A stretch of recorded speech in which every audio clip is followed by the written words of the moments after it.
Cycle चोर।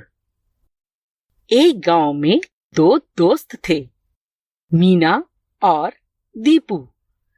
वह साथ खेलते, एक साथ सामान भी लेकर आते। एक दिन की बात है, मीना अपने घर के बाहर दीपू का इंतजार कर रही थी।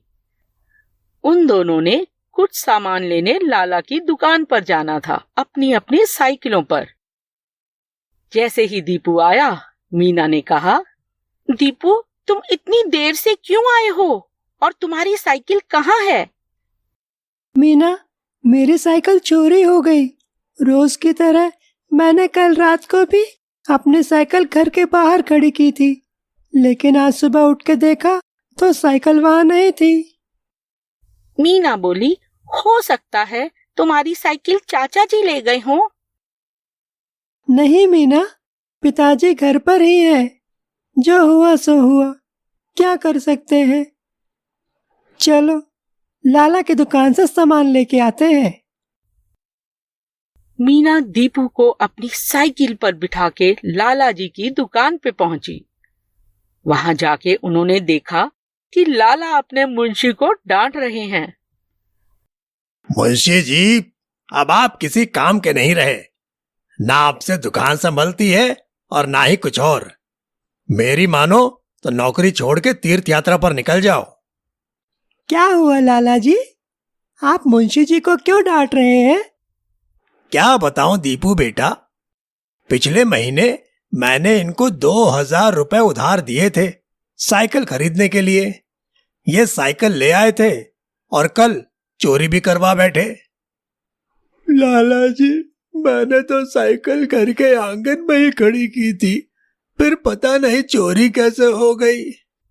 मीना बोली, लाला जी, मुंशी जी, कल रात को दीपू की साइकिल भी चोरी हो गई। मुझे तो लगता है कि हमारे गांव में कोई साइकिल चोर आया हुआ है। दीपू, मुंशी जी, आप दोनों को पुलिस में रिपोर्ट लिखानी चाहिए। तुम दोनों को अपनी साइकिल जंजीर से बांध के रखनी चाहिए थी। काश मैंने भी अपनी साइकिल जंजीर से बांध कर रखी होती। मीना, मेरी मानो तो तुम अपनी साइकिल के लिए एक जंजीर खरीद ही लो। मीना बोली, एक नहीं दीपू, मैं 2 जंजीरें खरीदूंगी। मैं दूसरी जंजीर अपने भाई राजू की साइकिल के लिए लूंगी। मीना बिटिया, गांव के सभी लोगों को बोल देना, वो भी अपनी अपनी साइकिल की सुरक्षा के लिए जंजीर खरीदें मेरी दुकान से, ठीक है? लाला जी, मैं जंजीर के पैसे कल आपको दे दूंगी। मीना लाला जी की दुकान से बाकी के सामान के साथ साथ 2 जंजीरें भी ले आई और उसने रात को अपनी और राजू की साइकिल जंजीरों से बांधकर घर के बाहर खड़ी की।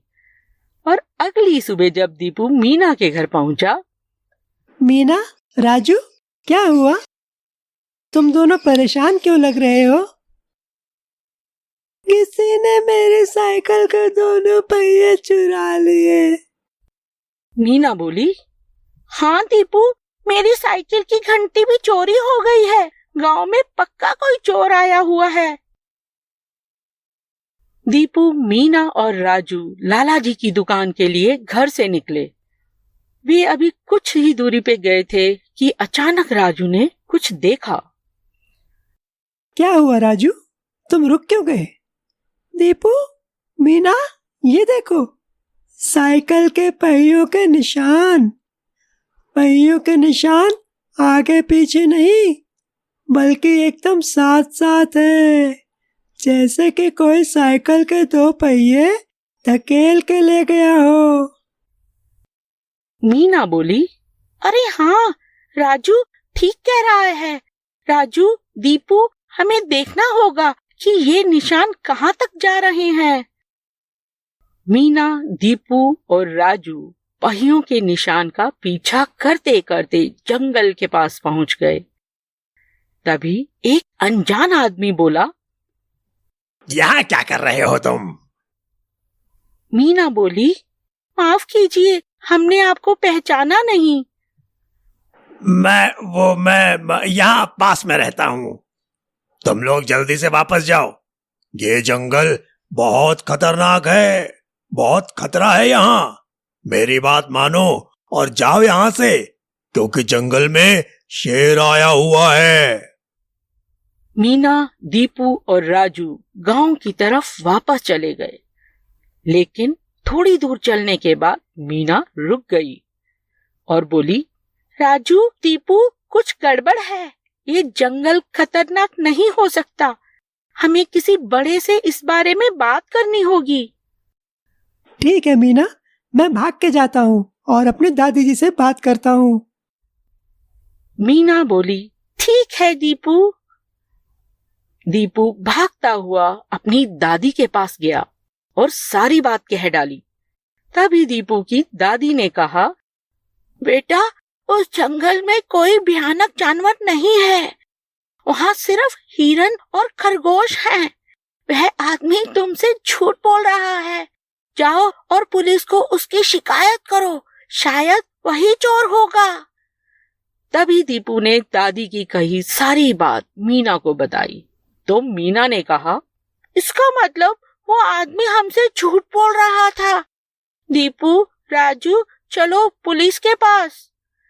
मीना, दीपू और राजू एक साथ पुलिस स्टेशन गए और थाना अधीक्षक को सारी बात बताई। पुलिस ने तुरंत कार्यवाही करते हुए जंगल के उस हिस्से की तलाशी ली और उन्हें वहां से 4 साइकिल और बहुत से पुर्जे बरामद हुए। उन्होंने चोर को भी गिरफ्तार कर लिया। तभी हमने चोर को आखिरकार पकड़वा ही दिया।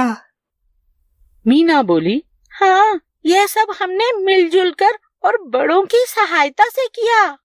अब सभी बहुत खुश थे और बाद में पुलिस अधीक्षक ने पूरे गांव के सामने मीना, दीपू और राजू को सम्मानित किया।